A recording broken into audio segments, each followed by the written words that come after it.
Et par rapport à cette indépendance, déjà, moi, je pense que c'est pas possible autrement. Dans mon enfance, d'instinct presque, je trouvais que ça manquait d'horizon, sans trop savoir lesquels. Parce que mon père, souvent, je trouve qu'il manquait d'ambition. Et puis, par rapport au travail, c'était le maître mot. C'était une sorte d'obéissance au travail, mais de façon un peu forcenée, quoi. Je me disais, je ne veux pas vivre comme eux, avec plus une liberté de penser. Et moi, je me disais toujours, on ne me refera pas une adolescence, rien que pour moi, quand j'aurai 21 ans. J'en prenais qu'à ma tête, mais avec des limites. Une sorte de discipline. Et je me disais, bon, ben, voilà, le prix, c'est de mentir, mais je n'avais pas le choix. Et puis, heureusement, la lecture m'a apporté justement tous les horizons du monde. À 8 ans, c'était plutôt le Club des 5. Tu connais? Avant ça, c'était vraiment la Comtesse de Ségur. Mais j'adorais. Hein.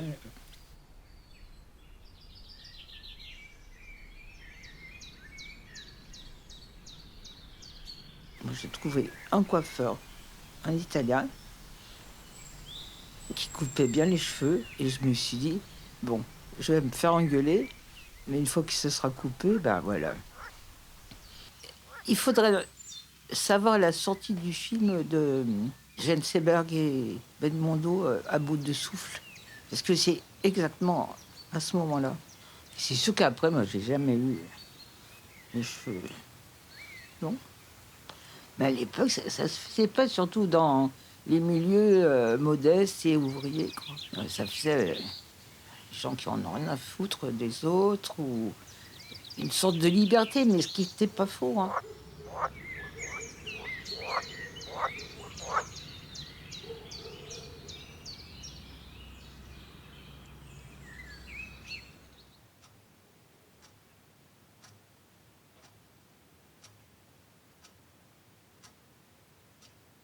Un AVC, ça laisse pas de choix.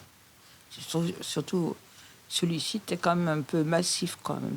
Parce qu'au début aussi, tu penses que tu vas récupérer plus, mais après, tu te rends compte que non. Tu as récupéré déjà pas mal, mais tu te dis, bon, plutôt aborder la vie ordinaire avec tes moyens à toi. C'est un truc à surmonter au jour le jour. Et puis bon, tu en fais ton affaire, quoi. Moi, ça ne m'a pas empêché de vivre normalement, quoi. Déjà, tu te débrouilles pour refaire un maximum de choses par toi-même. Et puis en plus, tu apprends. Moi, je me rappelle au début, quand je tournais une sauce dans une casserole, tu vois, la spatule, elle faisait un triangle. J'arrivais pas à tourner en rond avec ma main gauche. Mais bon, après, ça tournait en rond. Et à ce moment-là, mais surtout après, ma famille a été vraiment très bien pour pas faire les choses à ma place, savoir que quand j'avais besoin d'aide, je demandais. Et puis surtout, bon, me considérer normalement, quoi. Se voir dans l'œil des autres de façon un peu dramatique, ça c'est... Ou bien de pitié, ça vraiment pas possible. Je pense que j'ai la veine d'avoir ce côté joueur. Et finalement, pour toutes les situations, bah, je joue et puis je trouve des solutions. Et puis, il n'y a jamais rien de grave. Et puis voilà, ça m'amuse de trouver des solutions un peu, quelquefois bizarres.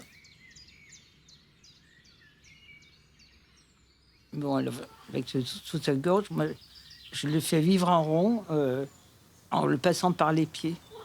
Bon, c'est sûr que, par exemple, les légumes ou les trucs ronds, à peler et tout ça, bon, maintenant j'ai en épluche légumes électriques. C'est génial.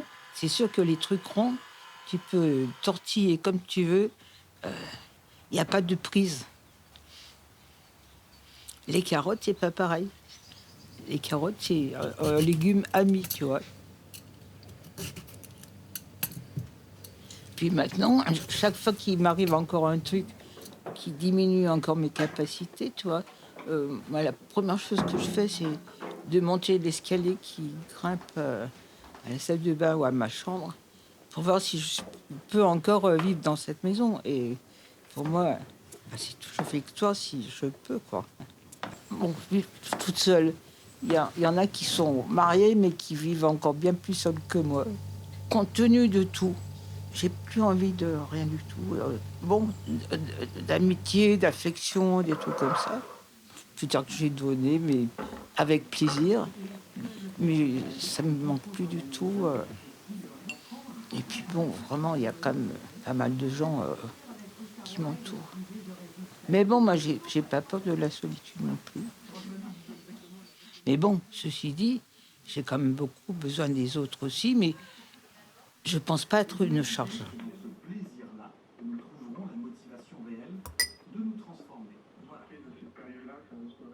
Alors, si je peux vivre dans cette maison que j'adore, c'est aussi grâce à un réseau d'amis qui s'est fait naturellement.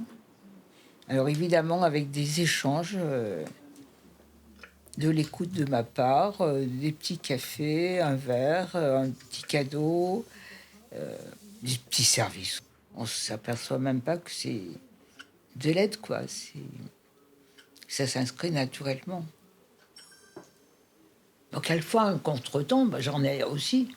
Mais après, je le mets un peu de côté en attendant de trouver une solution, deux solutions, trois solutions.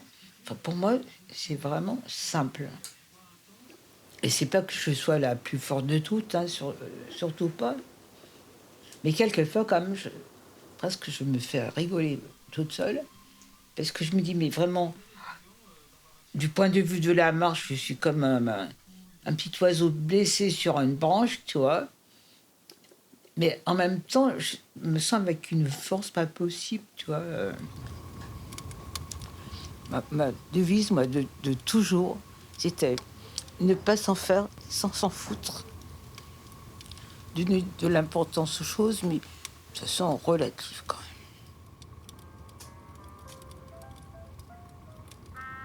même. Non, il y a toujours une planche ou une porte de sortie pour s'en tirer, quoi.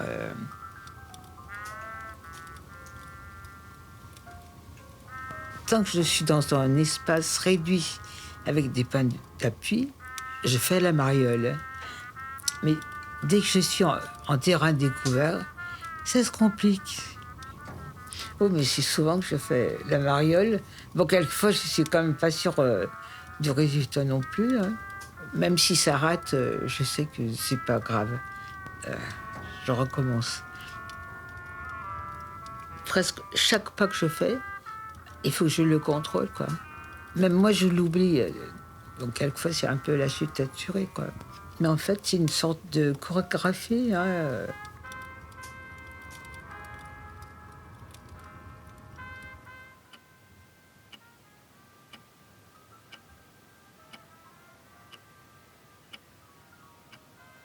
Moi, je suis quand même sérieuse dans le fond, parce qu'il y a quand même une sorte d'équilibre.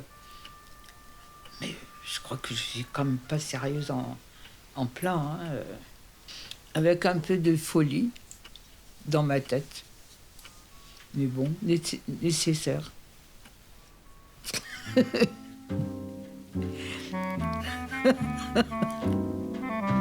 Voilà, j'espère quand même que tu as des vues où je suis pas en train de filmer quand même.